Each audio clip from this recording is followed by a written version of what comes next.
නමෝ තස් භගවතු අරහතෝ සම්මා සම්බුද්දස්ස. නමෝ තස් භගවතු අරහතෝ සම්මා සම්බුද්දස්ස. නමෝ තස් භගවතු අරහතෝ සම්මා සම්බුද්දස්ස. ධම්මපද යමක වග්ගෝ. මනෝ පුබ්බංගමා ධම්මා මනෝ සෙට්ඨා මනෝමයා මනසාචේ පදුට්ඨේන භාසති වා කරෝති වා තතෝනං දුක්ඛමං වේති චක්ඛං වහතෝ පදං.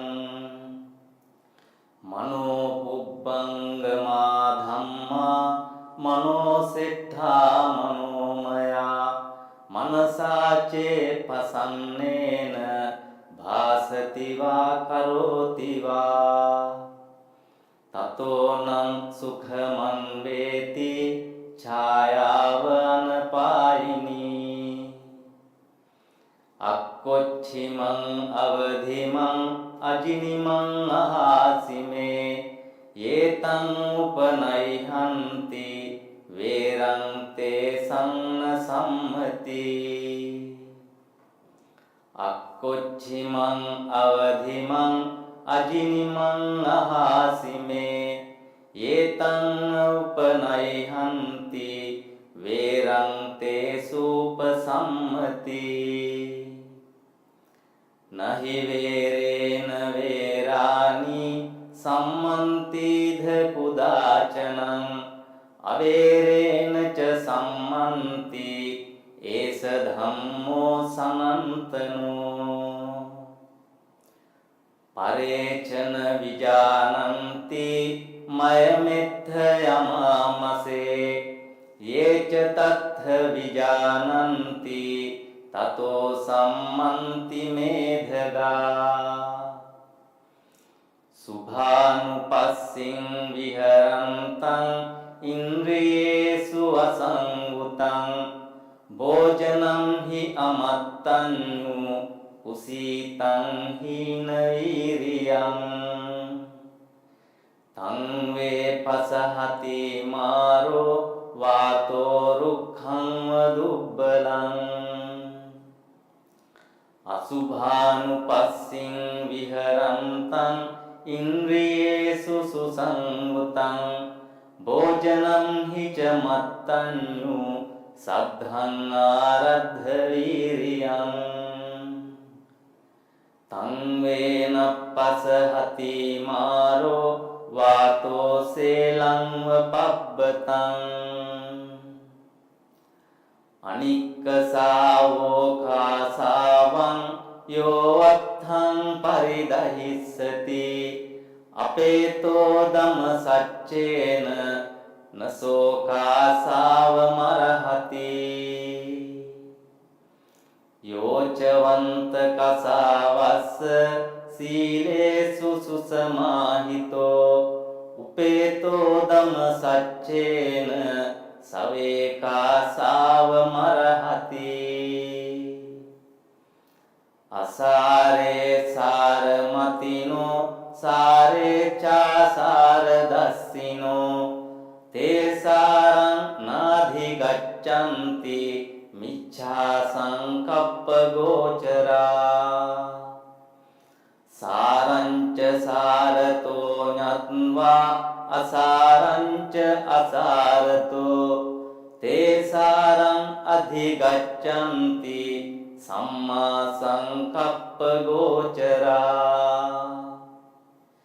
යථාගාරං දුච්ඡන්නං වුට්ඨි සමති විජ්ජති එවං අභාවිතං චිත්තං රාගෝ සමති විජ්ජති. යථාගාරං සුච්ඡන්නං වුට්ඨීන සමති විජ්ජති එවං සුභාවිතං චිත්තං රාගෝන සමති විජ්ජති. ඉද සෝචති පෙච්ච සෝචති පාපකාරී උභයත්ථ සෝචති සෝ සෝචති සෝ විහඤ්ඤති දිස්වා කම්ම කිලිට්ඨමත්තනෝ ඉද මෝදති පෙච්ච මෝදති කත පුඤ්ඤෝ උභයත්ථ මෝදති සෝ මෝදති සෝ පමෝදති දිස්වා කම්ම විසුද්ධිමත්තනෝ ඉද තප්පති පෙච්ච තප්පති පාපකාරී උභයත්ථ තප්පති පාපං මේ කතන්ති තප්පති භීයෝ තප්පති දුග්ගතින් ගතෝ ඉද නන්දති පෙච්ච නන්දති කත පුඤ්ඤෝ උභයත්ථ නන්දති පුඤ්ඤං මේ කතන්ති නන්දති භීයෝ නන්දති සුග්ගතින් ගතෝ බහුම්පිචේ සහිතං භාසමානෝ නතක්කරෝ හෝති නරෝ පමත්තෝ ගෝපෝ ගාවෝ ගණයං පරේසං නභාගවා සාමඤ්ඤස්ස හෝති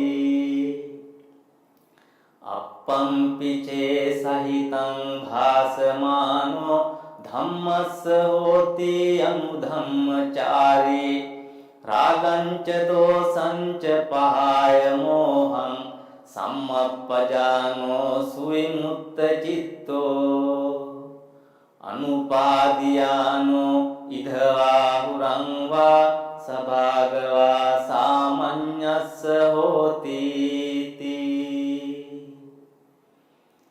ධම්මපද යමක වග්ගෝ නිට්ඨිතං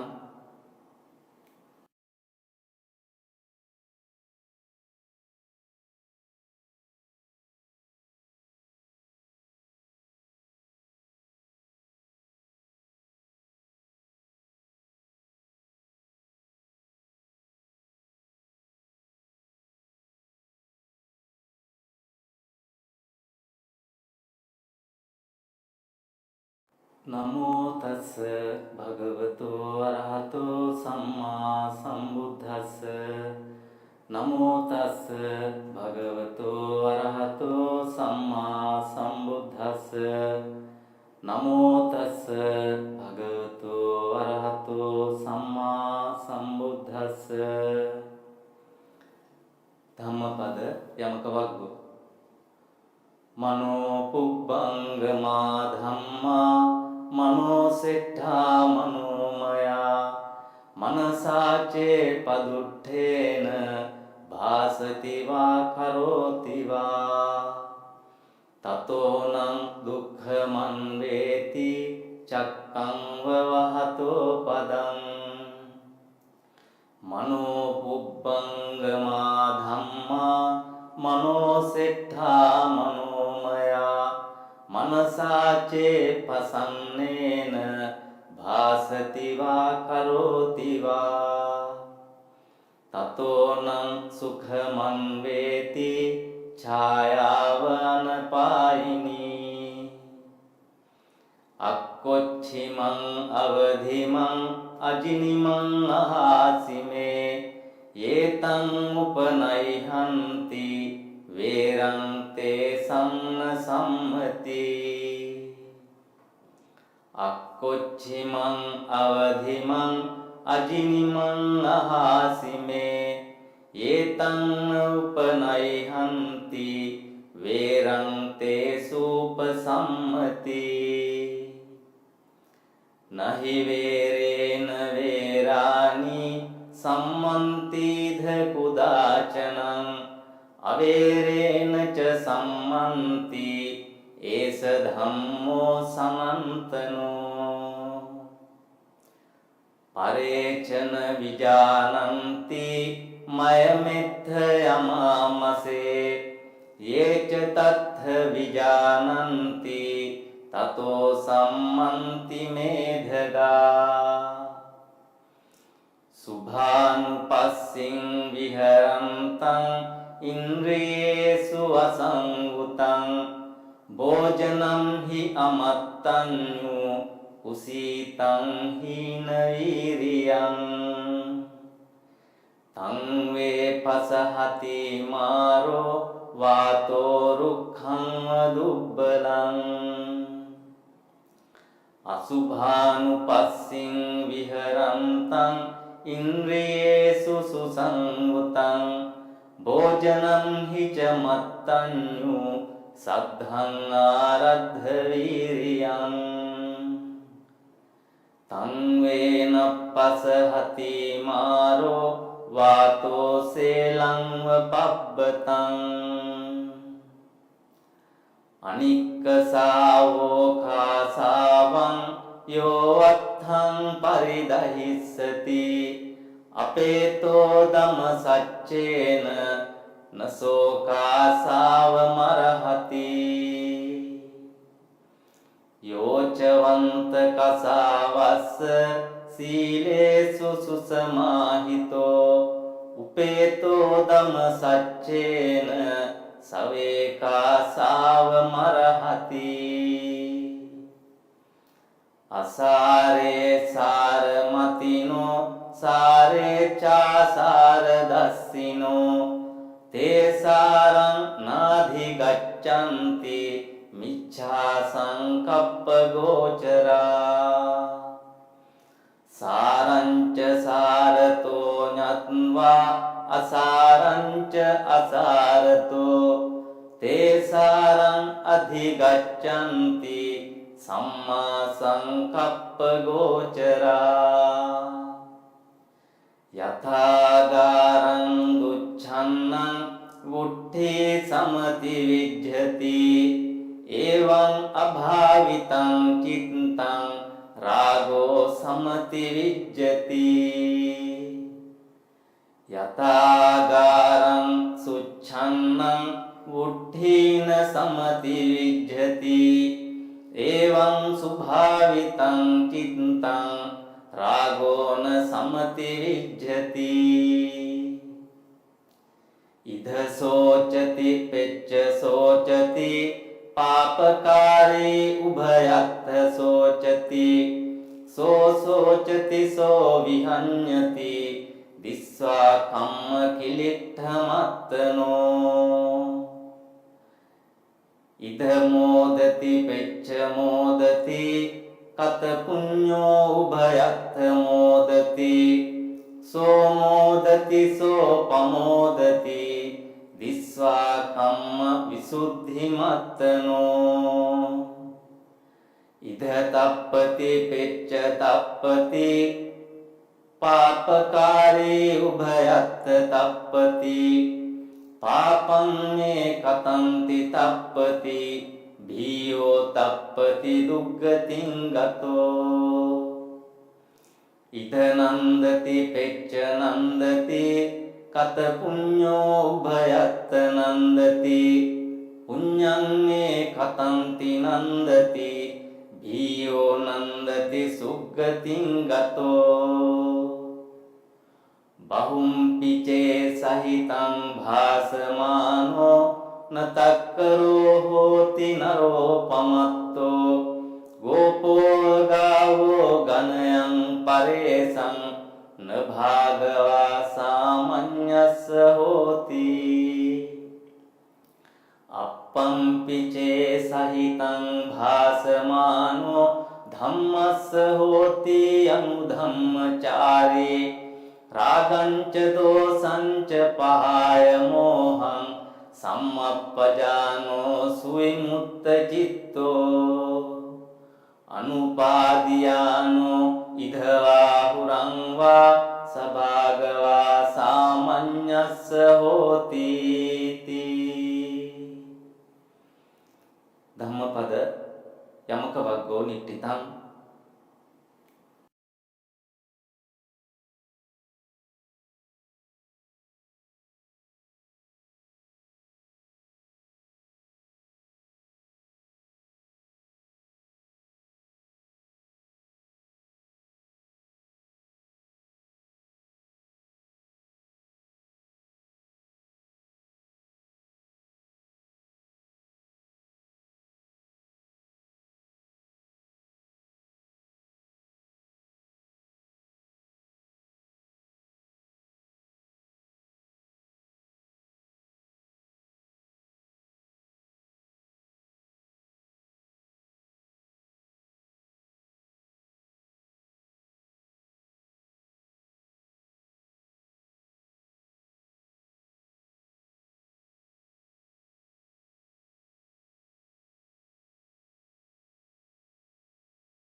Namo tassa bhagavato arahato samma sambuddhassa.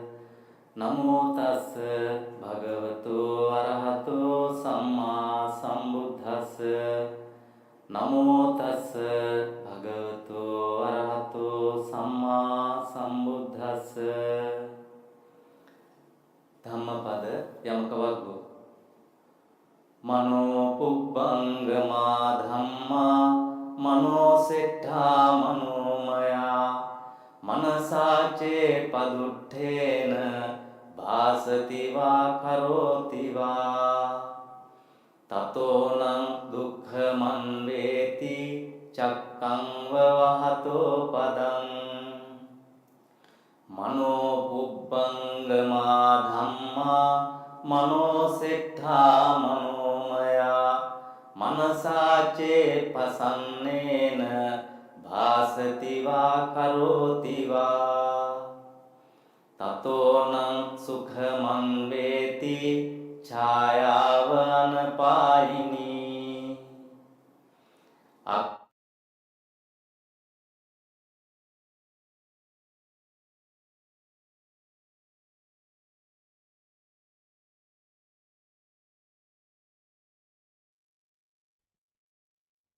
Theravada Saranai.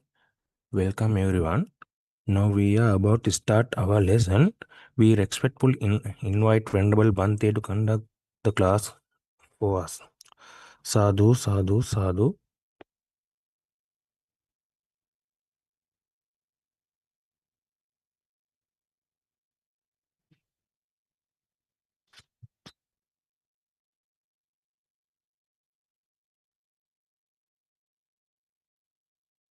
Namo tassa bhagavato arahato samma sambuddhassa. Namo tassa bhagavato arahato samma sambuddhassa. Namo tassa bhagavato arahato samma sambuddhassa.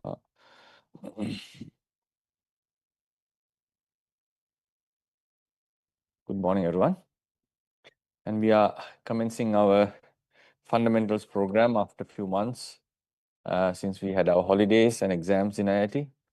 And we have been discussing about the Uttujrupas when we stopped our classes in the previous semester, and we talked about the generations or the lineages of Uttujrupas.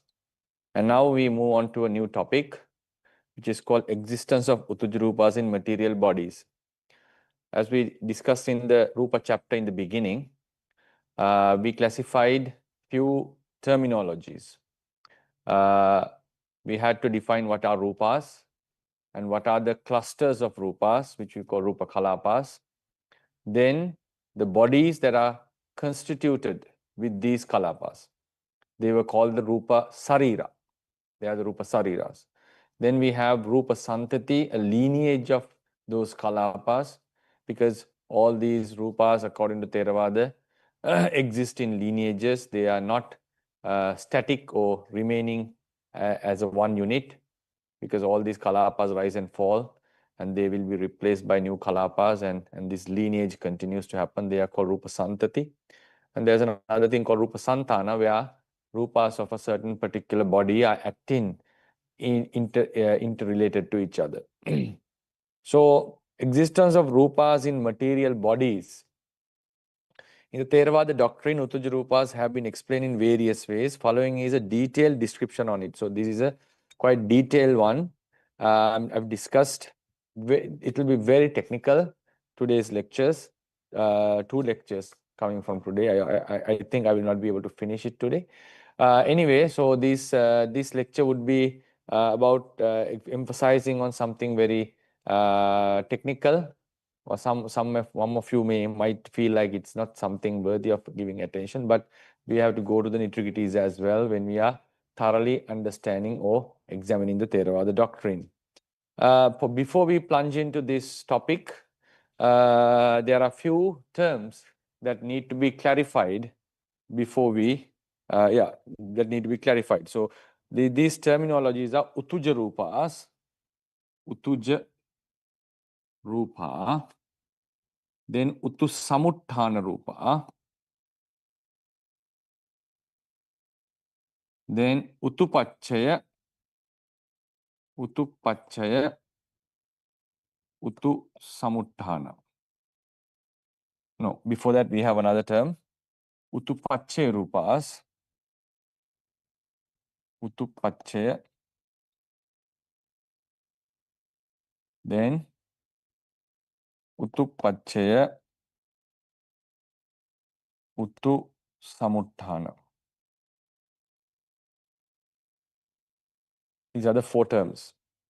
Utujarupas are the materials or matter that are produced by Tejo Dhatu. For instance, this is the Tejo Dhatu. Due to this Tejo Dhatu, new Rupas arise. They are called Utujarupa. I think all of us know about it. Now, Utu Samuttana, they are another way of expressing the Tejo Utujarupas. The meaning, the literal meaning is the Rupas which have Utu as their cause of origin. Now, Utu is Tejo Dhatu. Utu is a name for Tejo Dhatu. Tejo Dhatu. Now, in this Rupa is produced by Tejo Dhatu in a certain Kalapa. And these Kalapas have Tejo as their cause of origin because they arose from Tejo. Tejo is their cause of origin. Therefore, these Rupas can also be called Utu Samuttana. Utu Samuttana. Rupas which have Tejo as their cause of origin. They are identical with Utujarupa. So it's another way of saying Utujarupas. Utu Samuttana are also the Utujarupas. Utujarupas are the matter that arise due to Tejo Dhatu. Utu Samuttana are the matters of which the Tejo Dhatu is the cause of origin. That means matters produced by Tejo Dhatu. In essence, Utujarupas and Utu Samuttana Rupas are identical. Then Utupache Rupas are, now when Rupa Kalapas are in a particular body, these Rupa Kalapas are constantly affected or influenced by the Tejo Dhatu, which is also in another Kalapa, Tejo, because they cannot exist by themselves. So Tejo Dhatu, they are influenced by Tejo Dhatu. This Tejo is called Utu. Utupachya means any Rupa that is affected or influenced by the Tejo Dhatu. It could be the Tejo, mostly we are referring to the Tejo Dhatu of the outer environment, but it could also be the Tejo Dhatu existing within the material body as well, because Tejo Dhatu of each Rupa are influencing each other. So any Rupa that is influenced or affected by Tejo Dhatu is called Utupachya. In this regard, the origin of this Rupa doesn't matter. Sometimes this can be a Kammaja Rupa as well. It could be a Rupa produced by karma. It could be a Rupa produced by the consciousness. But as long as it is influenced or affected by the Tejo Dhatu, internally or externally, then it's called Utupachya. Utupachya Rupas are the 4 types of Rupas, Kammaja, Chittaja, Utuja and Aharaja, that are affected or influenced by the Tejo Dhatu. All the matter in both animate and inanimate bodies that are influenced by internal and external Tejo are referred by this term. Then Utupache, Utu Samuttana. This is a little bit tough. Like sometimes you can get confused by this. Utupache, Utu Samuttana means, now imagine, so this has a lineage relationship. Now a certain Rupa Kalapa is produced by a Tejo in another Kalapa. Now this is the mother Kalapa, this is the daughter Kalapa. And this is produced by the Tejo. Then, so therefore this can be called Utuja Rupa, Utuja, or Utu Samuttana as well. It can also be called Utu Samuttana.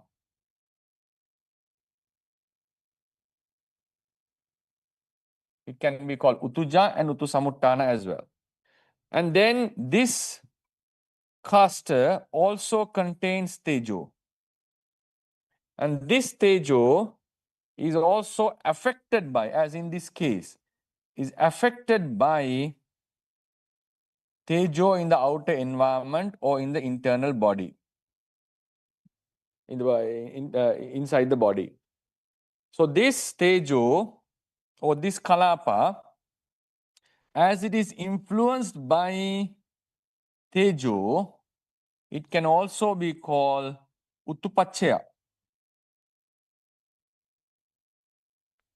under this definition, because any Rupa that is influenced by Tejo is called Uttupachaya.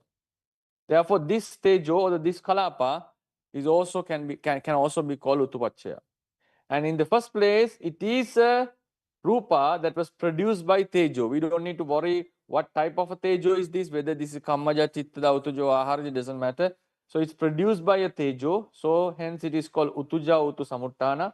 And then this Tejo is influenced by the environmental Tejo.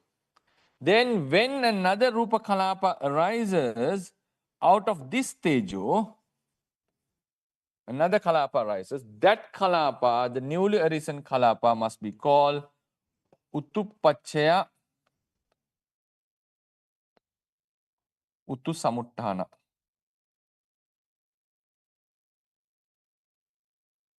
It's called Uttupachaya Uttu Samuttana. Uttupachaya Uttu Samuttana are the Rupas produced by a Tejo in a Uttu Samuttana or Uttuja Kalapa, and that which is also affected by Tejo, hence become Uttupachaya as well. So a Kalapa which is Uttupachaya and also Uttu Samuttana produces a new Kalapa. That newly produced Kalapa is called Uttupachaya Uttu Samuttana. Uttupachaya Uttu Samuttana are the matter that has arisen from the Tejo Dhatu of an Uttu Samuttana Kalapa that has been influenced by Tejo, which is also called Uttu. The cause of these matter is Tejo Dhatu, Tejo, and that Tejo is an Uttu Samuttana. That Tejo is an Uttu Samuttana, as it is in a Kalapa produced by Tejo, and also an Uttupachaya. Why is that? Since it has been affected by Uttu. Uttupachaya, Uttu Samuttana matters are also Uttuja Rupas. They are produced by the Tejo Dhatu in an Uttuja Kalapa that is affected by Uttu. Right? So, terminology seems to be very confusing, but it's understandable. So, the argument is clear. The definition is clear. So, this is a final product is a Uttuja Kalapa. It's produced by Tejo, but that Tejo is in a Uttu Samuttana Kalapa, and that Tejo has been influenced by Tejo, so it's also Uttupachaya. So the newly arising Tejo, newly arising Kalapa is a Uttupachaya, Uttu Samuttana Kalapa. Then now these 4 terminologies must be clearly remembered before we move into the actual topic. Uttuja Rupas, Rupas produced by Uttu or Tejo Dhatu. Uttu Samuttana, Rupas which have Tejo as its cause of origin, that means Rupas produced by Tejo Uttu. Uttupachaya are the Rupas that are influenced by the Tejo, which is also called Uttu. Uttupachaya, Uttu Samuttana are the Rupas that have arisen out of a Tejo, which is in a Uttu Samuttana Kalapa and also influenced by other Tejo, which is also a Uttupachaya.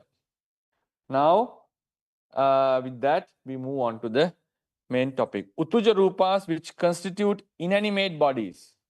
Now, inanimate bodies are constituted by Uttuja Kalapas because non-living bodies do not contain Kammaja, Tichchada, Uttuja Rupas. It only contains Uttuja Kalapas. So, all are Uttuja Kalapas. Uttuja Kalapas. All are Uttuja Kalapas.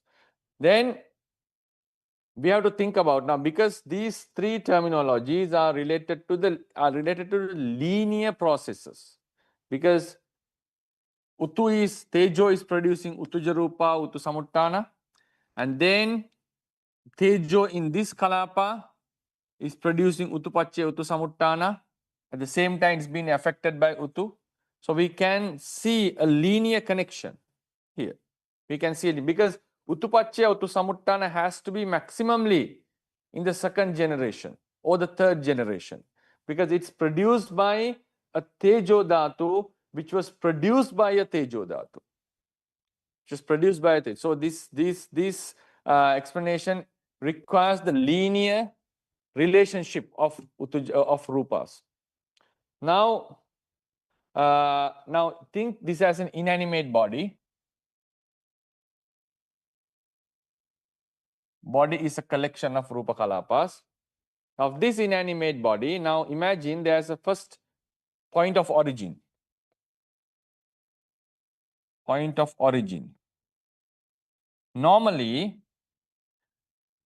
it's very difficult to exactly point the actual, real origin of an inanimate body. The reason is, if inanimate bodies are made out of Uttuja Kalapas, and those Uttuja Kalapas should have their own cause, which is a Tejo, should be located in another Kalapa. And that Tejo has to be produced by another Tejo, which was in a different Kalapa. In the end, we will come into an infinite regression, that we cannot locate the actual first beginning of a Kalapa lineage. It's impossible. It's like tracing the first consciousness. Every consciousness is following another consciousness. A preceding consciousness has to be there. So in the end, we'll never be able to locate the very first consciousness in the samsara, and it is impossible because no consciousness is unconditioned. If there is to be a first consciousness, the first consciousness, it has to be something unconditioned or something originating from matter or something else. It's very difficult to trace the real origin, and that's why in science we have a theory called Big Bang theory, which suggests that everything happened out of a singularity which contained nothing in the end. That's how some scientists explain everything happened with nothingness, because when you add the matter and antimatter together, they are annihilated into the emptiness or nothingness. Now, even energies would vanish in the end, as far as I know. So then this Uttuja Kalapa, this point of origin, is very difficult to trace. But we have to discuss on this, because now we say the house was built and house got destroyed. And Uttuja Kalapas, the lineages never get destroyed fully. If Uttuja Kalapa lineage get destroyed, the universe must end one day, and it doesn't happen. What happens is, normally Uttuja lineages transform into another form. That's what happened to our bodies. Our bodies are a production, our mass, the accumulated mass that we have is a production of, the food that we eat. And the very basic source of food is trees. Trees are the primary source of food. Even the animals, the meat that we eat is an outcome, is produced by the trees, because those animals eventually, the food chain goes to the trees. And these trees have taken the nutrition from the soil, some from the sunlight, and they do their process of producing some food within themselves. They are self-sustaining.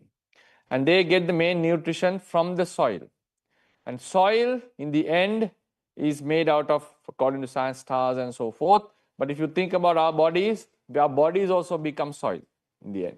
That's why some parts of living beings, trees, have become fossils, and they eventually sometimes become petroleum and so forth. Now, our bodies, in a simple way of expression, our bodies become soil, and soil is absorbed by the trees, and trees produce food, and we eat that food, and again our bodies go into the soil. So likewise, the same thing rotates. But we normally say a tree is born and tree dies away. But in the end, what happens is, there had been already existing Uttuja process. That Uttuja process is transforming. Soil Uttuja Rupas have become tree cells. And these tree cells have become our living cells. And these living cells in the end become soil again.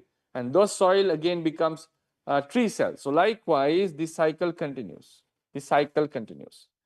Therefore, it's very difficult and it's impossible that we find the first lineage of Uttuja Rupas according to Theravada teachings. Then, now if we consider that this inanimate body got naturally originated,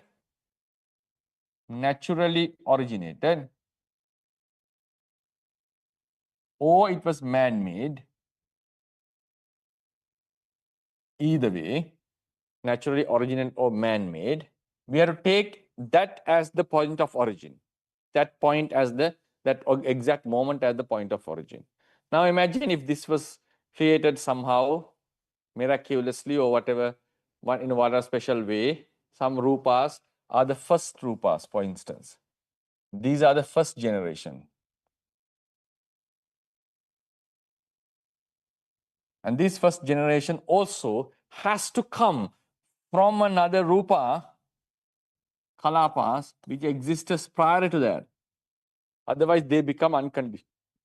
Because these are utuja rupas, all inanimate bodies are made out of utuja kalapas, and utuja kalapas have tejo dhatu as their origin, cause of origin. And that tejo has to be located in another kalapa. That tejo has to be located in another kalapa. And that kalapa must be something else. That rupa kalapa must be something else. Like, so there has to be some kind of a lineage or body or whatever apart from these newly first kalapas. And the tejo here produces these kalapas. So they are called utuja rupas. Why are they called utuja? They are produced by tejo. Otherwise, we cannot call them utuja rupas. Then these utuja rupas produce another kalapas, the second generation.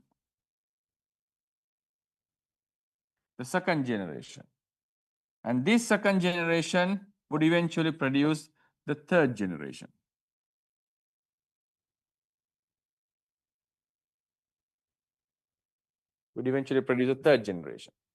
So now, how do we term them? That's what is important here. So first, we'll read the paragraph and try to understand. The first generation of rupas in a natural or man-made inanimate body is utuja rupas. We just term them as utuja rupas. Tejo dhatu in these original kalapas produce new rupas, and they are called utusamuttana. So there's tejo here in these rupas, and these tejo are producing new kalapas, and we can call them utusamuttana, because utusamuttana means any rupa which has tejo as its origin, cause of origin. So we term them utusamuttana. And we also studied utuja rupas and utusamuttana are identical because they all are utuja rupas. Therefore, we can call them the second generation as utuja rupas as well. Utuja. And what about the first generation? First generation utuja kalapas, they are produced by some other utu. And can't they be called utusamuttana? Yes, because they also have tejo as their cause of origin. So they can also be called utusamuttana. So first and second generations both can be called utusamuttana. Right? Technically, it is very difficult to differentiate the very first utuja rupas and the utusamuttana rupas originated from them. Both these first and second generations can be termed as utuja rupas and utusamuttana rupas, since both of them have originated from tejo dhatu. It's clear. For the convenience of studying, we shall call rupas of both first and second generations as utusamuttana. We can just focus on utusamuttana part for the convenience, the first rupas and the second rupas as well. Then, these so-called utusamuttana rupas are affected by the tejo of the outer environment. That's also understandable. Now, tejo is affecting these rupas, the second rupas, for example, first rupas as well, right? Tejo. Tejo is the utu. If a rupa kalapa is affected by tejo, that rupa must be called utupachya. The definition we studied, it should be called utupachya. Right? So these rupas can be utupachya. And think about the first generation, which is producing the second generation. They are also influenced by Utujarupa. So they can also be called Utupachya. Utupachya. Then those so-called Utusamuttana Rupas are affected by the Tejo Dhatu of the outer environment. It should be noted that these Rupas are also affected by the Tejo Dhatu within the material body as well. These Utusamuttana Rupas that are affected by the Tejo Dhatu of the outer environment are called Utupachya Rupas. If the external conditions are favorable, these Utusamuttana Rupas, which are also Utupachya Rupas, can produce Rupas that are capable in maintaining the lineage for a longer period. So if these outer conditions are conducive or favorable for the material body, supportive for the material body, they may keep on producing new Utuja Rupas that the lineage may last for a long period. That's what we experience when food is being placed in a refrigerator. It can last for some time. Sometimes bodies in frozen areas may last for long periods. I think I recently saw a body which is closer to the peak of Mount Everest, a person who died in 1990s or something, and his body still remains intact as it is. There's nothing much visible change in there, but people are not moving it, I heard, because it's quite difficult to move it back. So it is kept over there while the people who are climbing the mount, coming to the peak, can observe that. I don't know whether it's reliable. I saw it in internet. So then, so it shows that, and it's also understandable. These bodies kept under very high cold conditions would last for a longer time. But if it is in a normal, ordinary condition, normally bacteria would get, it would attack it, and finally it would get decomposed, and end up being soil or whatever material it becomes. So if it's also understandable, if the conditions are favorable for the material body, normally it happens under very cold conditions. These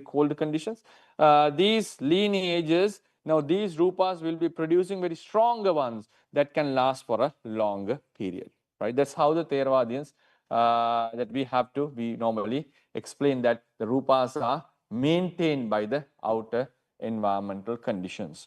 If the external condition, right, then on the other hand, if the external conditions are not favorable, these Utusamuttana Rupas, which are also Utupachya Rupas, will produce new Rupas that are incapable in lengthening their lineages, because later on they will rot, and they will be producing some weaker Rupas which cannot last for a longer period in terms of lineages. These newly arisen matters are produced by the Tejo Dhatu in aforesaid Utusamuttana Rupas. They are produced by Tejo Dhatu, obviously, and these are produced by Tejo Dhatu, the newly third ones. And these newly arisen matters are also produced by Tejo Dhatu in aforesaid Utusamuttana, which are also Utupachya Rupas, because they are Utusamuttana and they are producing new Rupas, and they are also Utupachya as well, because they are affected by the outer environmental Tejo. Therefore, the Rupas that arose as the third generation are called Utupachya Utusamuttana. We have to go to the previous definition now. What is Utupachya Utusamuttana? Utupachya Utusamuttana are the Rupa produced by a Tejo Dhatu, which is in a Utusamuttana Rupa and affected by Tejo, which becomes Utupachya. So when the mother Kalapa is both Utusamuttana and Utupachya, then this is called Utupachya Utusamuttana. That is what is happening to the third generation.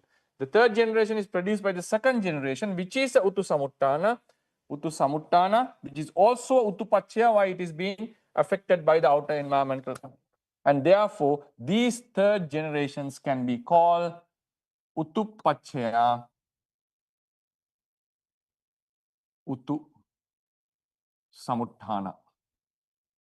They can be called Utupachya, Utusamuttana. That's what is explained here. It is also important to note that Rupas of the all first three generations in an inanimate body can be coined as Utuj Rupas and Utusamuttana Rupas. At the same time, what about this third generation? No, not third generation, this one. Not the blue color one. Sorry, I beg your pardon. It's the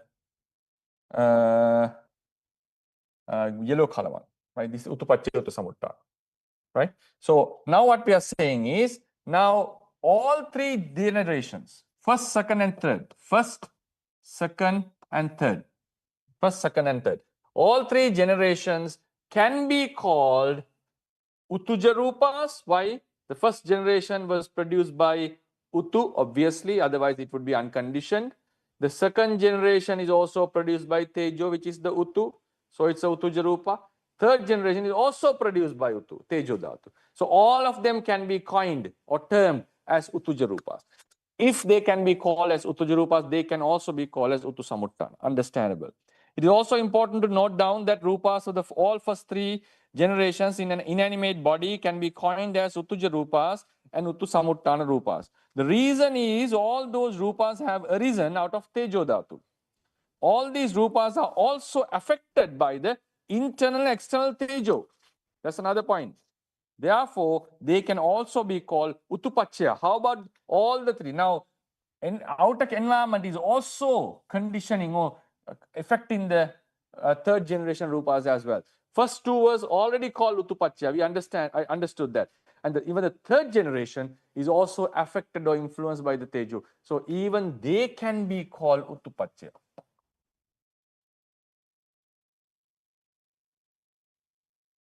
Utupacchaya. They can be called Utupacchaya. They can be called Utu Samuttana as well. Right? Can be called Utu Samuttana as Utupacchaya is also possible. Moreover, as they all have arisen from the Tejo Dhatu of Utuja Kalapas that were affected by internal and external Tejo Rupas of all three generations can be called Rupas of all three generations can be called Utupacchaya Utusamuttana Rupas. So the next term is Utupacchaya Utusamuttana. This is very clear, Utupacchaya Utusamuttana. Can't these two be Utupacchaya Utusamuttana? Possible. Because now imagine, this origin of this is this. This is a Tejo Dhatu in a Utuja Kalapa, Utusamuttana Kalapa. So this Utusamuttana is also affected by Tejo Dhatu. So it's a Utupacchaya as well. So its mother kalapa is Utu Samuttana Utupacchaya. So this can be called Utu Samuttana, Utupacchaya Utu Samuttana. How about the first generation? First generation's mother kalapas were Utuja kalapas out of the body, for example, or out of the body or whatever, it doesn't belong to the body. Now, these Tejo Dhatu are also affected by Utu. So they become Utupacchaya. And these Tejo Dhatu are also a production of another Tejo Dhatu in another kalapa, because they also had an origin. So they are also Utu Samuttana. They are also Utuja Rupas. So they are Utu Samuttana and at the same time they are Utupacchaya. So if these are Utu Samuttana and Utupacchaya, their production, the first of this body, first Rupas of this body becomes Utupacchaya, Utu Samuttana. Therefore, I think it's understandable. It's maybe a little bit confusing because of the terminologies. But what we are saying is, if you understand that core idea, that would be fine. These Rupas, all these Rupas can be called Utuja Rupas because they are produced by Utu. All of them can be called Utu Samuttana since they are Utuja Rupas. All of them can be called Utupacchaya because they are influenced by the Utu. And then all of them can be called Utupacchaya Utu Samuttana because they have originated from a Tejo Dhatu within a Utu Samuttana influenced by Tejo, which is so becomes Utupacchaya. So that's what is meant here. A question which arises here is, how could the first generation of Rupas in an inanimate body be called Utupacchaya Utu Samuttana? When an inanimate body gets formed or is created, its first generation of Utuja Rupa, of Rupas, originate from the Tejo Dhatu of Utuja Kalapas, which are present by then. Right? Because now first generation arises from Kalapas which already existed. Those Kalapas were also affected by the Tejo Dhatu of the other Kalapas as well. Therefore, the Rupas of the first generation can correctly be called Utupacchaya Utu Samuttana. Now we'll go for a very good simile here. Understandable. It's very, very subtle point. Sometimes you may feel is not very necessary, but when you are studying a doctrine, we have to go into depths. That's the normal way of studies. So because this is an advanced course. Now think about creating a cake, making a cake. Cake, yeah. Most of us like cakes, right? So cake has, now cake is produced by some ingredients, flour, then sugar, butter, okay, whatever it is. I'm not a very good, not very good in making food. So these ingredients were mixed and put into one mixture and baked for under a certain particular heat in an oven, whatever process going on, and eventually we get a cake, production of cake. Now these rupas of the flour, sugar, butter, right, all contain kalapas, right? Normally I want to say that in Sri Lankan pronunciation they call it flour. It's a corrupted pronunciation actually. The actual word is flower. FLOUR has to be pronounced as flower, as we call flower the things that blossom in trees. But in some Asian countries, in Malaysia, in Sri Lanka, we have a corrupted form which we call flour, which is not accepted in neither in US English or British English. The word they use in dictionaries, it's pronounced as flour. So this flour, sugar and butter contain kalapas, utuja kalapas, and cake kalapas. Okay, cake kalapas are obviously produced by them, because even though they are mixed together, it's a continuation of the same lineage. But what happens is, according to Theravada, unlike in science, this kalapa has its lifespan, 17 mind moments. So when it passes away, before it passes away, it produces another kalapa. It also has a lifespan, 17 mind moments. And this produces another kalapa. So likewise, when flour, sugar and butter becomes cake, flour, sugar and butter becomes cake, what happens is these Rupa Kalapas eventually vanish and new Rupa Kalapas of a different configuration or a different form or with a different appearance appears, and we call it the cake. It's a very subtle and a fast, very swift transformation happening. Or someone say it's a gradual transformation. It's very difficult to say when the cake is actually produced. That's the philosophical question that people, the very famous philosophical question, because papers are made out of trees. And during the process, at which stage are we going to say the tree is no more and it's a different material? Because is it just after it is cut from the ground, or after its branches are removed, or after it has been chopped into pieces? When did the tree lost its treeness? It's a very philosophical question, very difficult to answer. It's very difficult to answer. There's another very interesting question like that. Now, about the identity. I'll touch upon that before we go into this topic, since it's very important, since it's really attractive to the thought. There is a very nice hypothetical scenario. I think it was suggested by a very ancient Western philosopher, maybe in Greece or maybe afterwards. I'm not sure about the owner of that thought pattern, the thought experiment. Now, in Greece, now this is the thought experiment. In Greece, people gather and they want to go for an expedition, and they built a ship with wood, as in those days, and they travel in the entire world, a very long journey, and they come back.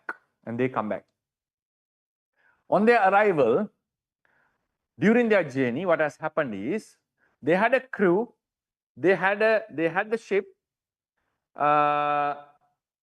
Eventually, gradually, they had to, when the repairs were out there, normally a ship moves into a port, and like it's taken out from the sea, it's parked, I don't know how to call it. So anyway, normally ships are like parked or kept in a harbor, and then they go under repairs. When they see some damages, they remove one piece of wood and apply a new piece of wood collected from that area, the new island or the new country. In this way, eventually, imagine while the ship is traveling for a long period, all the original material has been replaced by new material. At a certain stage, the ship contains all the new material, because you can eventually when you remove it part by part, you don't see it. It's not just dismantling the entire ship and rebuilding it. While the ship was there, you take out a part and you replace with a new part. In the same way, you can do it to the entire ship. Now, at a certain stage, the whole ship every part of the ship is replaced by new parts, and there is no original part existing. Every part is replaced. Then crew. What about the crew members? Crew members, when they arrive at certain countries, sometimes they go into there, they start living there, they get married in those areas, and then new crew members are recruited. At a certain time, none of the original crew members are there. Now, the ship returns back to the Greek island. Now, the question is, was it the same ship which returned, or was it a completely new ship? That's the philosophical question. It's very difficult to answer. Is it the same ship, or is it a new ship?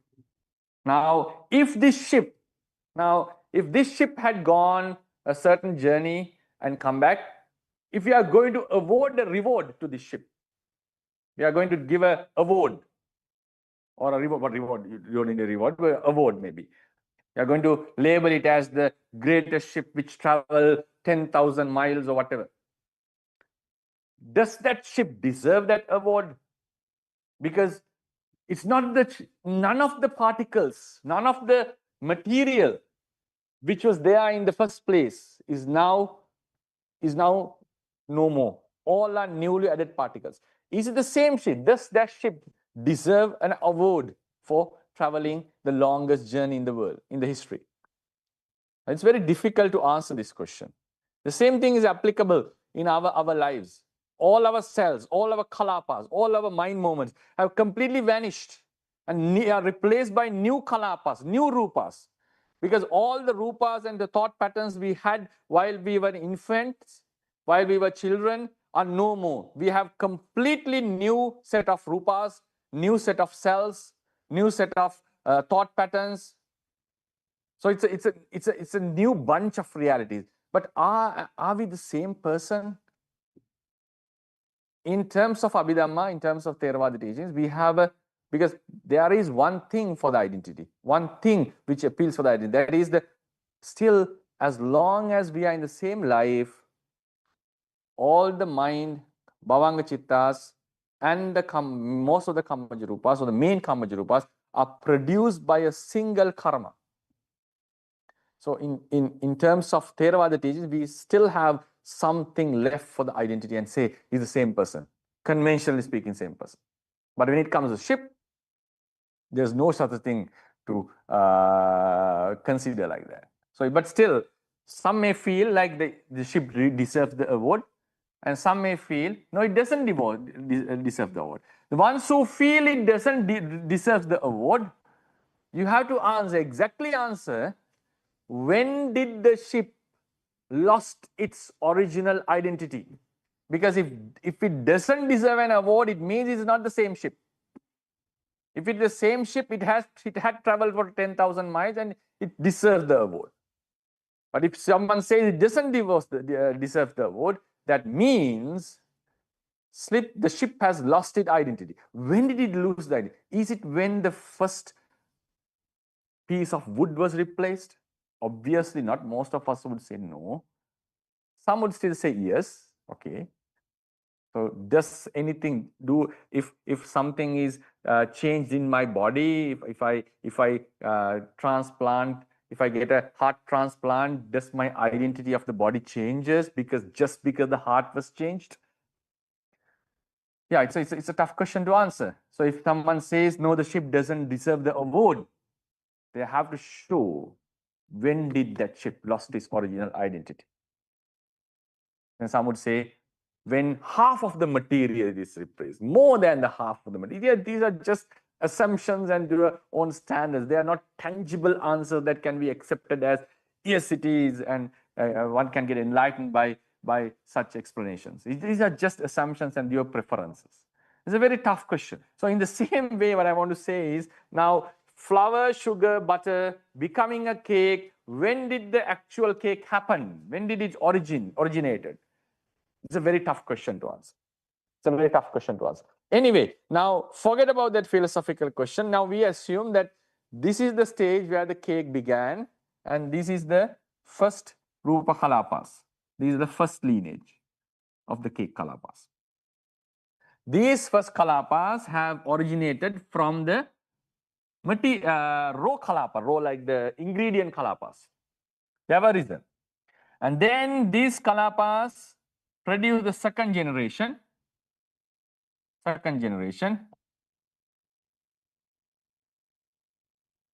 Okay. Then the second generation produces the third generation.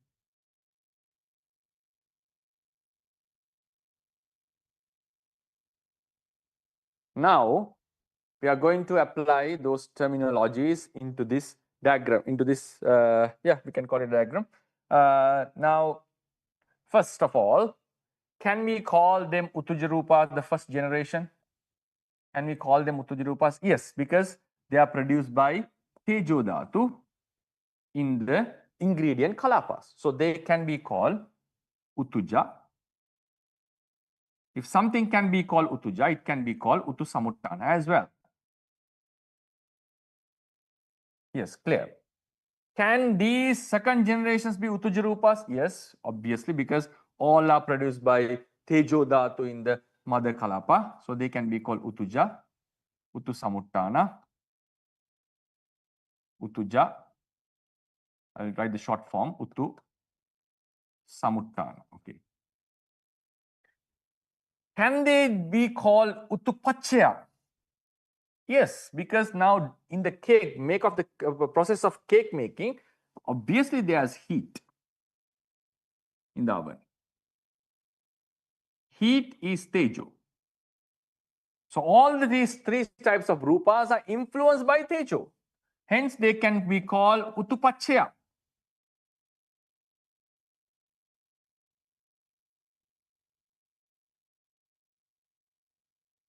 They can be called Uttupacchaya. Now the next question is, can they be called Uttu-samuttana, Uttupacchaya, Uttu-samuttana? What is the definition for Uttupacchaya, Uttu-samuttana? Uttupacchaya, Uttu-samuttana means a Rupa that originated from Uttu-samuttana Kalapa, is Uttūja Kalapa, that was influenced by Tejo. Now, this is the Tejo, and this Tejo produces another Kalapa with Tejo. This is Uttu-samuttana, which is also Uttūja Kalapa. And this Rupa is influenced by Tejo, environmental. So this becomes Uttupacchaya as well. So when these two conditions, produced by another Tejo and influenced by the Tejo, the Rupa which is produced by this Kalapa, this Tejo, is called Uttupacchaya, Uttu-samuttana. Now these are the conditions that we have to fulfill. Right? We have to fulfill. I'll repeat again. A particular Rupa is produced by the Tejo. So that Rupa becomes Uttu-samuttana, Uttūja Rupas, and that's been influenced by Tejo of the outer environment, and this becomes Uttupacchaya. So this Kalapa has two names, Uttupacchaya and Uttu-samuttana. If that Tejo produces a new Kalapa, that Kalapa should be called Uttupacchaya, Uttu-samuttana. Now, think about the third generation. Third generation is produced by Uttu-samuttana, because all can be called Uttu-samuttana. So second generation Uttu-samuttana. It was also Uttupacchaya because it's influenced by Tejo. So this third generation can easily be called Uttupacchaya Uttasamuttana. How about the second generation? Yes, they are also produced by Uttasamuttana Rupas, the first generation. And this second generation is also affected by Uttupacchaya, obviously. Then how about the first generation? They are also affected by Uttu. So they are also Uttupacchaya. They are Uttasamuttana because produced by another Kalapa. And then they are also Uttupacchaya. They are produced by another Tejo, and they are Uttasamuttana, influenced by Uttupacchaya. So the second generation can also be called Uttupacchaya Uttasamuttana because they have originated from Tejo Dhatu, which is also Uttupacchaya and Uttasamuttana. How about the first Tejo? First Tejo is produced by another Tejo. And what is the origin of these Tejo? These Kalapas, they are produced by other Kalapas while they are existing. They are produced by the Tejo of those Kalapas because they are also Uttuja Kalapas. And those Uttuja Kalapas can be called Uttasamuttana as well. And aren't they influenced by the heat of the oven? Obviously, that's why the transformation happens. Since they are influenced by the heat, they can also be called Uttupacchaya. Now, the first generation is a production of Tejo in a Uttasamuttana Kalapa, which is also Uttupacchaya. So therefore, Uttupacchaya Uttasamuttana, Uttupacchaya Uttasamuttana can be used to all the three generations. That's the point here. As an example, let us consider the process of baking a cake.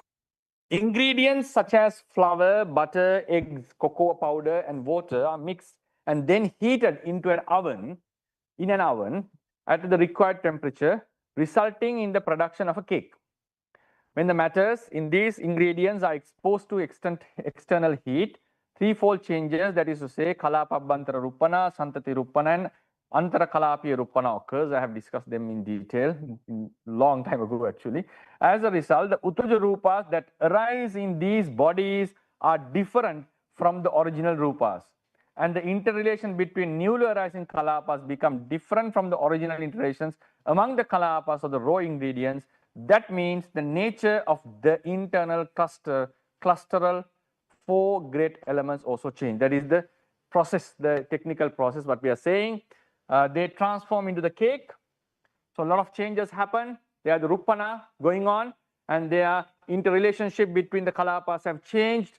So the four great elements found in the new cake are different from that of the raw material. That's irrelevant to this discussion, but I had to explain that to show the actual process.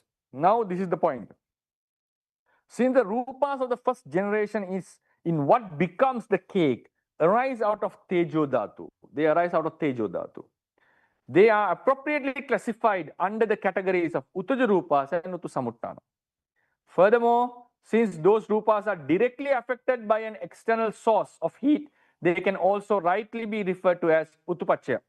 Moreover, as these first generation Rupas arise from the Tejo Dhatu of the Uttuja Kalapas, Tejo Dhatu Uttuja Kalapas, that are being heated to a specific temperature. These are also heated to a specific temperature. They can also be called Uttupacchaya Uttasamuttana. They are Uttuja Kalapas, Uttasamuttana, and they are heated. So this production, the first generation, is also called Uttupacchaya Uttasamuttana. In the same way, Rupas of the second and third generations can also be correctly termed as Uttupacchaya Uttasamuttana Rupas. So this was very technical. I know some might feel like it's really not that much important, but that would give some insights, and these things will make your vision about the doctrine very clear, and you will have a solid founding on the fundamentals. That's the purpose of teaching such stuff. And also when it comes to the animate bodies, next week we are going to talk about that, how the Rupas of our body originates and also how they are developed to this level. And that would also give insights to the doctrine of non-selfness as well. So that was the purpose. I hope you enjoyed it. It was a bit of a tough lesson, due to not because the idea is deeper, because of technical terms. that were involved. Maybe could be some alien to some of you. So anyway, I hope you enjoyed the lecture and I conclude it. The next week we are going to talk about Utuja Rupas in animate bodies, which will be an interesting topic, how our bodies are created, and that will give more insight into our lives. How our mother's Rupa have influenced us, how our father's Rupas have influenced us, how the Rupas, while the while we were a fetus, the Rupas that got into our bodies through the food that mother ate, and then the Rupas that get into our body through the food that we eat. And that will be an interesting one to discuss. Okay, so I'll conclude the lecture, giving the opportunity for the Q&A session.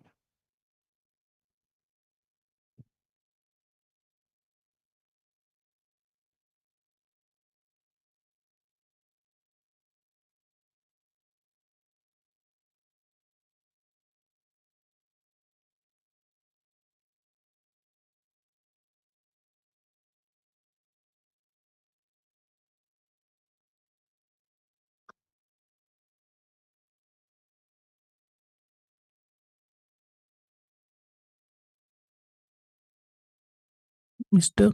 Siri.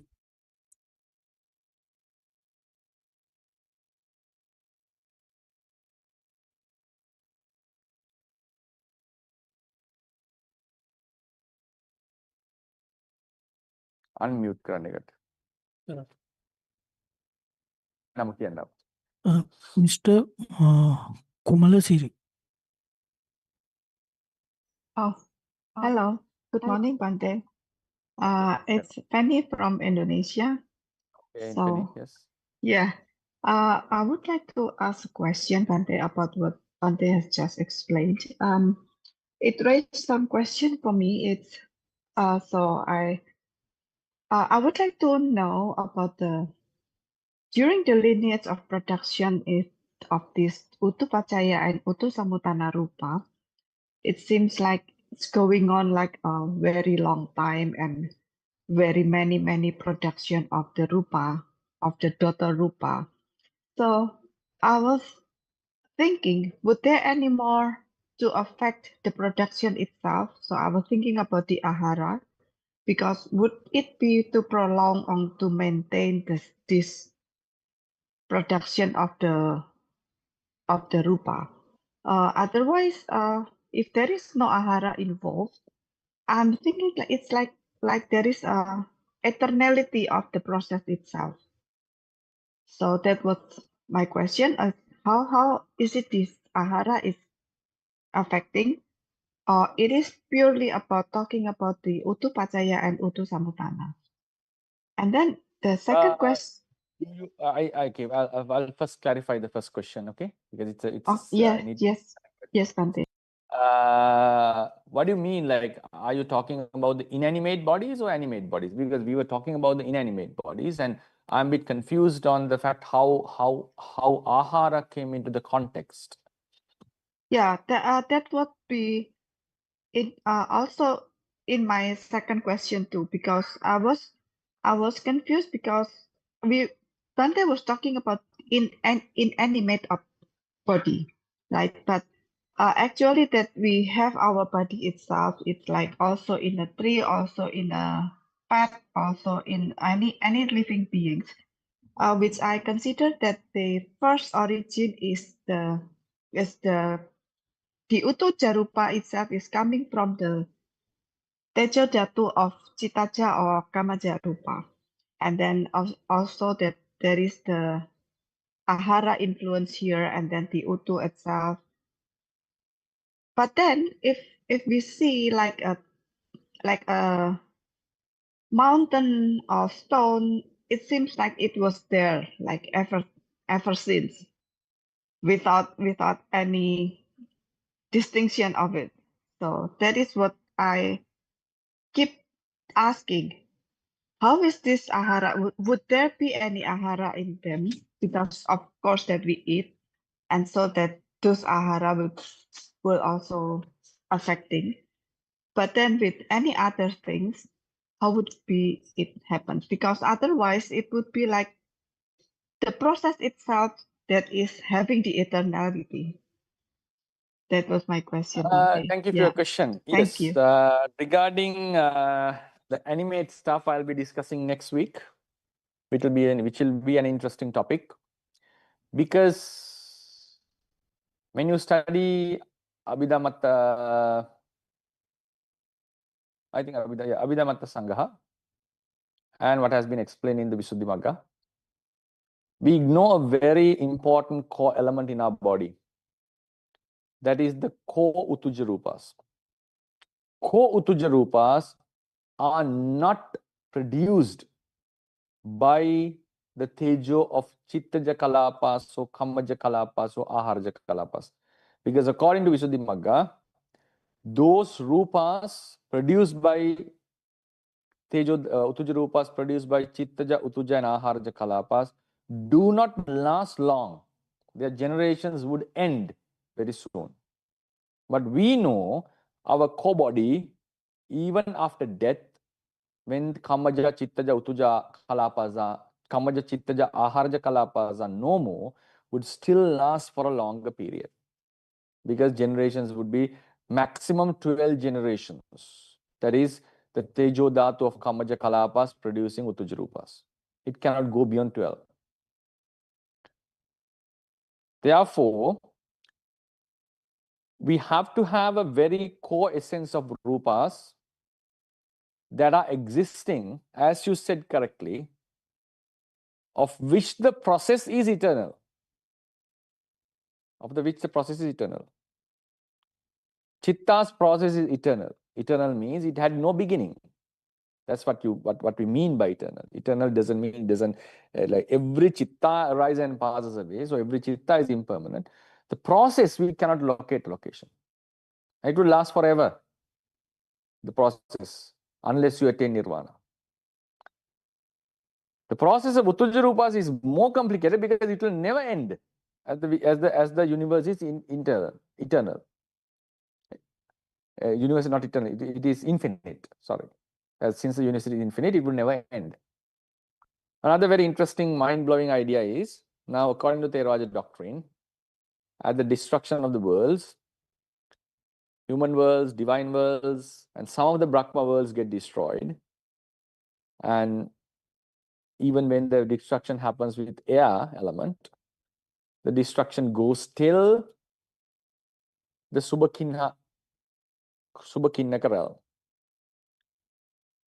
But according to our doctrine, the realms of Vehapala, Asanya-satta, 5 Suddhavasa, never gets destroyed.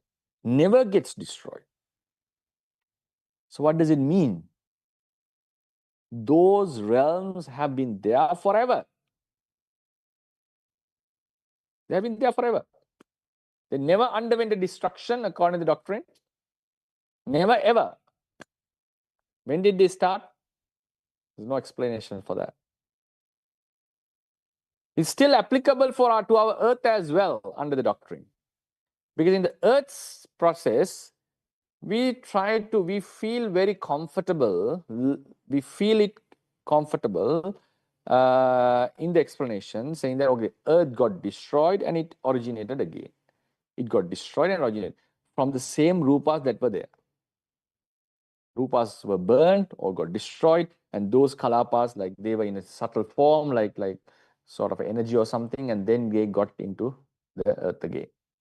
The energy, something similar to energy conservation. So then, but still, there's no beginning for the process. One can still ask the question, when was the first earth originated? No, there's no answer for that. It's similar to the Vehapala thing. But because of there are occasional rising and vanishing of the earths, we are not very much bothered about the question of the first earth. We will feel, okay, this process has been there. But when it comes to Vehapala, but if you think about the processes, Utuja Kalapa processes, even while the earth is there, even while the earth is burned, even while the earth is no more, and again, the original Utuja Kalapa processes had been existing. You cannot start a new Utuja Kalapa process. So there had been some major Utuja Kalapa process. There are major Utuja Kalapa processes that had been there forever. that had been there forever. Because if there was no such a Utuja Kalapa process that is coming from the eternity, this world would not have come into origin. It's impossible. It's the same thing like with the Chitta. Chitta has to be there. There's no explanation for that. The same way, there's no explanation for the origin of the Utuja Kalapas as well. So Ahara is not relevant here. So the problem is sometimes you have asked the question feeling that isn't this touching the eternal doctrine? No, it's not touching the eternal doctrine. Each and every kalapa which arises in the process is impermanent, suffering, and non-self. But each chitta is the same. Does the lineage of chittas having no beginning advocates eternal doctrine? No. Because when the causes and effects are there, you cannot show the first cause. You are going to show the first result or the first reality. It's implicitly, or I would say directly, saying the non-causal doctrine, because the first reality has happened without a cause there. First life, was it in the hell or heaven?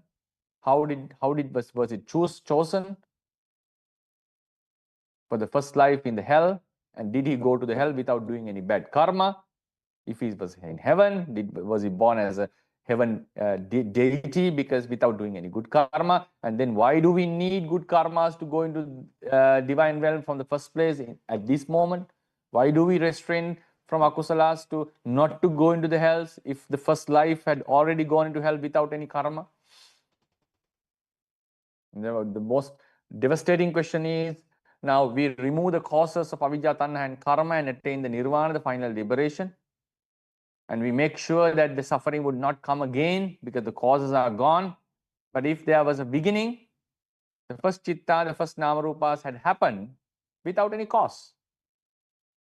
So then you cannot guarantee, you cannot exactly say, but you cannot guarantee that the suffering would not happen again, because from the very first place, suffering had happened without a cause. So even though you remove the causes, now suffering still could come up without any cause. So you cannot guarantee the safety of Nibbana. Therefore, in Buddhism, there's no beginning for the samsara. There's no beginning for the samsara, I mean there's no beginning for the world system. There's no beginning for this universe. It means there's no beginning for the Utuja Kalapa processes. They have been there. What is happening is a transformation of these processes. So, ahara is not necessary in this process. Ahara would be influential in the body of animate beings. Yes, that we shall discuss next week. Then when we come to the aharaja kalapa, aharaja rupas as well. In that process, we'll explain what is the contribution given by the ahara. And karma also plays a huge is a contributor. Then yes, we shall talk on that. So as for your question, yes, the lineage of Utuja Kalapas do not have a beginning. They have been there forever.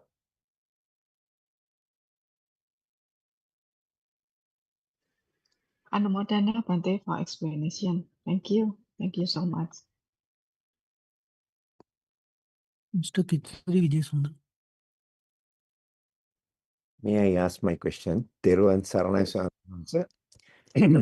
Actually, this is a question not only from today's lecture, but for a long time I have been having, especially about the Rūpa Kalapa. Now, when you say Suddhastaka, it should contain the 8 different elements as described in the scripture. But does it mean that the quantity of Patavi and quantity of Tejo and quantity of Vayu, likewise, the 8 different elements, are they in exactly the same proportion, or is it in different proportions, is my first question. As the book says, they are in different proportions, but their difference cannot be very huge in my opinion. Yeah. Kalapas would have a very similar sort of a proportion.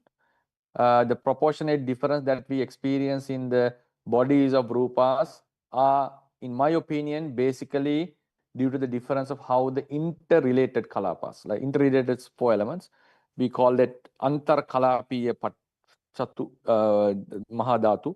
That is the mahadhatu that is manifesting 4 great elements that manifest due to the interrelationship between the kalapas, which we can fetch certain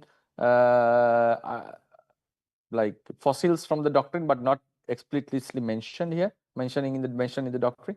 So in my opinion, the huge difference that we see in water and solids are specifically due to the relationship between the kalapas rather than the kalapa themselves. Kalapas, as explained in the doctrine, have different proportions in their 4 great elements, and in my opinion, they should be it should be in a very limited range, not in a very huge range. That leads to my second question, going into your cake example, the simile on the cake. Now, sugar, flour, butter, and eggs. Those are the 4 ingredients in most of the cakes. Maybe chocolate powder is added if you want chocolate cake.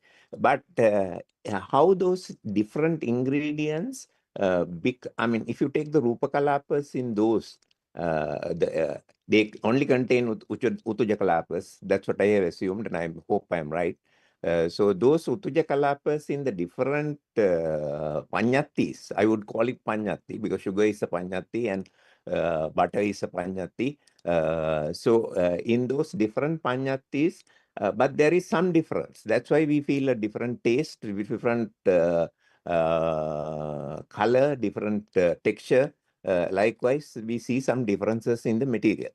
So, I mean, with the answer you have given in the first one, I can justify that in a different way. So how I would justify is, let's say, take butter. Butter has, though it is containing Suddhastaka, it could be in different ratios so that it has that different taste and the different flavor and appearance and etc. etc.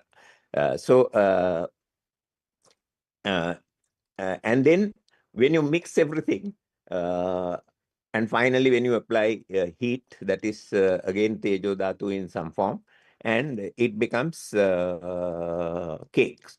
So actually, the question there about those ingredients becoming cake, I have no much of an issue because it's a panyati. It's not a paramatha. Even sugar is not a paramatha. It's a panyati. So when it is panyati, panyatis need not have beginnings and ends. So we need not, because in the normal world, yes, the question you asked is very valid. But when you go to Abhidhamma and when you look at Paramatha and Panyati, it doesn't matter. Because it's the same way Rerukane Swamin once is explaining the tree becoming a table and a chair. And then the table and chair, again, if it is broken down to pieces, we don't call it tree and chair anymore. So those are all panyatis. So that's not an issue. But my question is actually, again, these things have a life. Probably, I think after next lecture, you may be able to explain it better. Now, if you take plants, it's a different story. And if you take stones and various other rocks and some of the other materials, it's another story. Because the behavior of those materials are also different.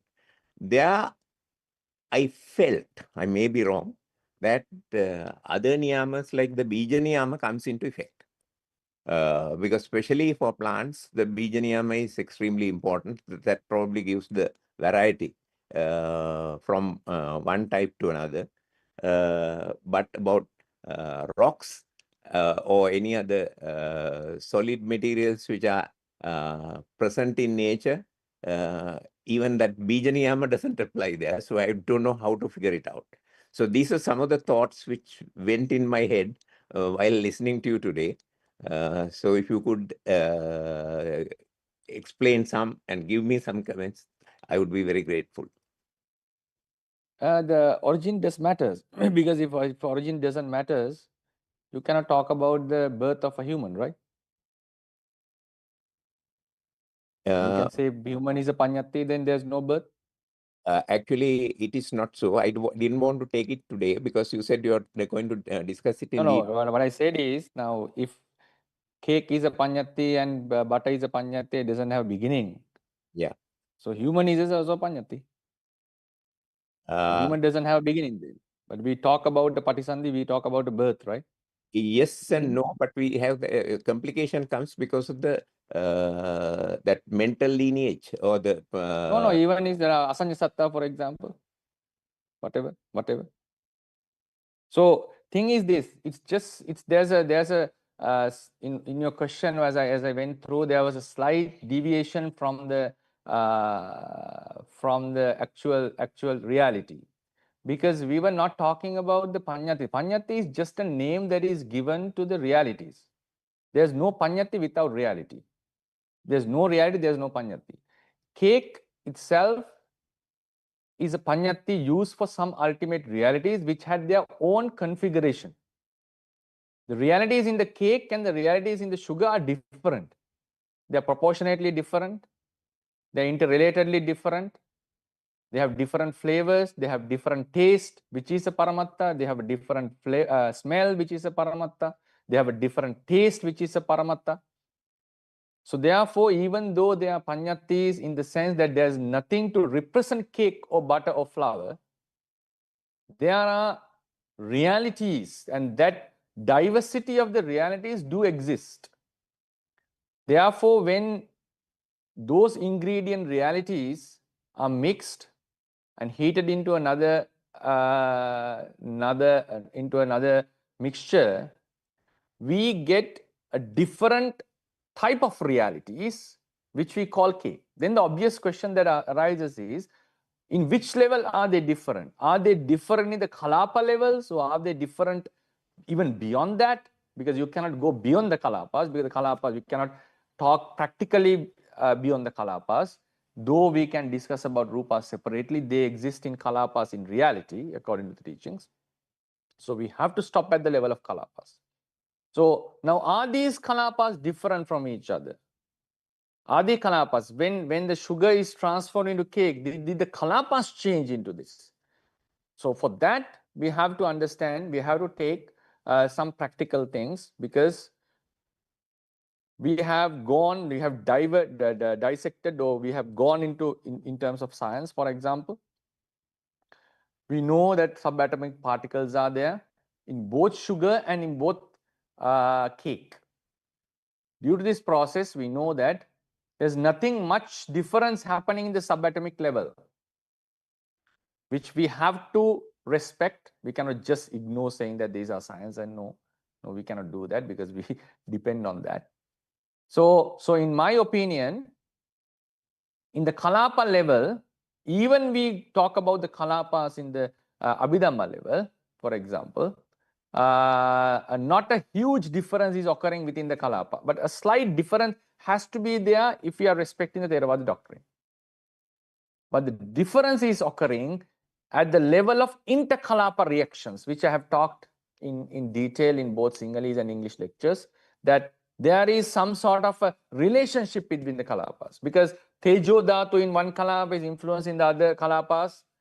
Oja in one kalapa influence the whole rupas. These called interkalapa changes, qualities. The best example is fluidity. We'll never be able to explain fluidity just based on Rupa Kalapas.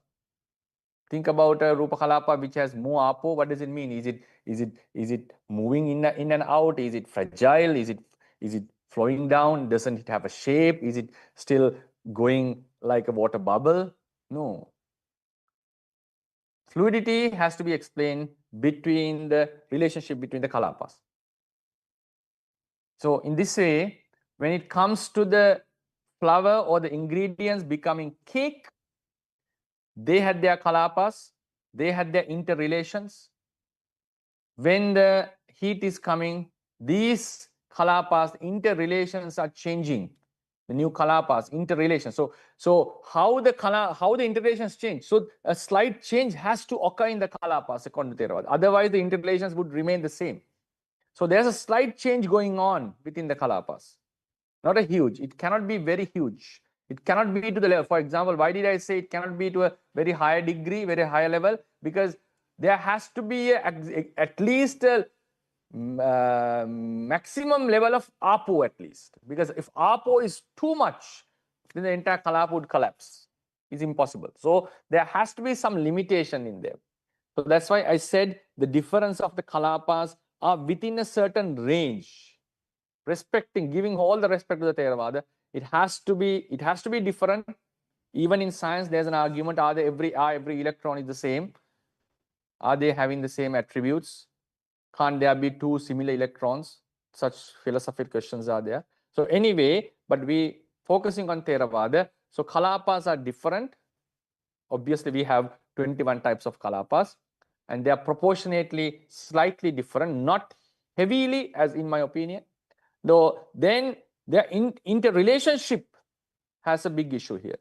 So this interrelation, for example, another big example is Apo on one kalapa is influencing the other kalapa, so it cannot be separated. Tejo Dhatu in one kalapa is influencing influence the other kalapa, so it changes. Oja Rupa, Bhava Rupa influence Jivitindriya, influence all the Rupas. So the effects of one Rupa goes beyond the borders of the kalapa. So as a result, we get interclusteral four great elements, which we talked in previous lectures. So this structure would eventually change when this process is going on. So when we are talking about cake, for instance, it's a panyati, but we are referring to a material body here. So that material body contains kalapas, and those kalapas are interrelated. Those interrelations have changed. The configuration has changed. So therefore, we see a new body with new features, new characteristics, which was different from the raw material bodies. So when we have such a different body coming into existence, is the same lineage continuing, but due to the influence, external influence, these lineages, the rupas that are arising in this lineage are slightly different, and their configurations changes. So there, as a result, the entire body, which we call the cake, starts to appear. But in the end, they are all the four great elements. In the end, they are all the rupa kalapas. Are they similar? I would say not 100%, but still very similar, because we go into deep and practically we go deeper and deeper. We lose the cakeness of these kalapas. You cannot find. We can take a very slight particle and say this is a cake kalapa. No, I don't think that is practical. So the qualities of this cake is found in an upper layer when the kalapas are interacting with each other. So therefore, the origin of cake, when we are talking about the origin of material bodies, we have to talk about the origin of Rupa Kalapas and the origin of the body itself, and their interrelationships as well, based on the Kalapas. Well, I agree with most of what you said, and I thank you very much for giving me that explanation, because that's very helpful to me in my own thinking. But really, it didn't still answer two other questions I have in my mind. Now, though we say Utu Samutthana or Utu Pachya, whatever we say as Paramattha Dhamma, there's nothing coming from the previous Rupa Kalapa that is getting destroyed into the new Rupa Kalapa that is getting produced. So that's a basic principle, I believe. And that's one of the Siddhantas of Paramattha Dhammas. So therefore, though you say there is interaction between different Rupa Kalapa, unless they are Sahajata Rupa Kalapas, that really cannot exists because the life. How can you explain the patthana ahara pacchaya? Aharo, kabalikaro, aharo, imassa kayassa ahara pacchena pacchyo. Every oja in every kalapa is influencing all the rupas in the entire body. It could be synchronizing with the Rupa Kalapas in different parts of the body. It's like all the effect of oja is felt outside the Rupa Kalapa. It's a very basic fundamental in teachings. Jivitendriya is influencing, Khamaj Rupas are influencing. How can we say otherwise? You need the support of Khamaj Rupas for the food to produce Aharja Rupas. Khamaj Rupas are different Kalapa. Tejo Dhatu, Utuja Rupa is a different Kalapa. This Utuja of the food that we ate produces new Aharja Rupas. So Khammaja Kalapa is influencing it. No, that's why I have no problems, sir. Because actually, Kamaja Rupa will continue in a lineage and Ahara Rupa. No. What I'm saying is the effects of the Kalapa Rupas are beyond the Kalapas. That's a very basic fundamental. That's no problem. That I am not questioning. I'm not talking about that. What I am saying is, since the Rupa Kalapas are only of 17 mind moment duration, you cannot continue to have the influence beyond that. So it will only be 17 mind moments. So within the 17 mind moments with other Sahajata Kalapas, if you take the example of the cake, sugar, there may be having Kalapas like that. Flower, there may be having Kalapas like that with similar beginnings. Sahajata Pachya. I mean, if they are Sahajata. It's not only Sahajata, it's not only Sahajata. Lineage continuation is there. Jivitendriya is supporting the next Rupa. In addition, but Jivitendriya is supporting the next Rupa. Tejo Dasu is supporting the next Rupa. Yeah, at least they should be same age. Even it is same age. No, it's not necessary. It's not necessary. When the Rupa is arising out of that, for example, when Tejo is, because of Tejo, a new Rupa is arising, this is fully influenced by this Tejo. And that influence remains after this Rupa passes away, because it's already originated. It has already originated. So it's influenced by that. That doesn't mean that when the Tejo is producing a new Rupa, it's all the qualities are affecting the new Rupa. And then this would pass away, and this would remain, and this would produce another one. So likewise, the influence is continuing. Yeah, correct. But that initial Teja you take also is having 17 mind moments. So after that, there will be another Teja in that lineage. In that case. No. While it's alive, it's producing a new Tejo. And that Tejo is fully influenced by that original Tejo. So influence is found in that new Tejo. So when we change this mother Tejo with some conditions, this would not be able to produce a similar Kalapa. That's the influence that we are talking about. So when it is influenced by some other external factor, this Tejo, if the external factor was not there, this Tejo would produce a similar Kalapa. This would produce a similar Kalapa. But when the external factors are there, this would not be able to produce a similar Kalapa. It would change a different Kalapa. And then it continues. Yeah, that is where I was trying to bring in Bija Niyama in the case of plants. No, it's not need to be the external world. We can see this now. When you heat, flour becomes cake. That's the process. When we heat, the candle becomes liquid. Ice becomes water. Yeah. Again, sorry to bring in science here because whether it is liquid or solid, chemically there's no change in the two materials. That's why I said when you go deeper. Yeah. When you go deeper, in my personal opinion, in the Theravada perspective, Theravadians would say the Kalapas are different. Yeah. But in my opinion, the Kalapas, giving due respect to Theravada, for example, Kalapas should have some slight difference, but not in a huge range, because scientifically you can see it's not very different. Obviously, electrons are not changed, haven't changed, though it becomes water or solid or ice or whatever it is. So you cannot explain a huge difference in Kalapas, but giving the due respect to Theravada, we have to say, okay, there's at least a slight difference. But the difference occurs in the configuration level, how they're interacting with each other. the same kalapas while they're interacting with each other. Yes, at that time, there is a difference. So that's what we see the difference. So when we are talking about the origin of a material body, we have talked about the entire body. So it has a different configuration. So it's a solid body, it's a liquid body. So it's a flower was there, and now it's cake. It has a different configuration. It's a different body. I think we are talking about the same thing in slightly different angles.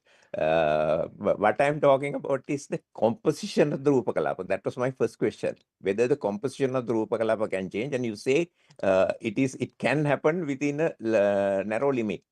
Talking about one kalapa. I was talking about one kalapa, and I was talking about the whole body. There are two things. I have explained this in lectures. I understand that. I'm first taking one kalapa in one material can be slightly different from one kalapa in another material. If you take two According to Theravada. Utuja kalapas. So that is perfect. So if that is something which I did not know, and that is something which I wanted verified. So thank you very much for giving me that knowledge. And second question is also, second one I didn't think of, but after listening to you, you are talking about the interaction between the different kalapas. So that is, again, very educative and good for me. Something I had not thought about.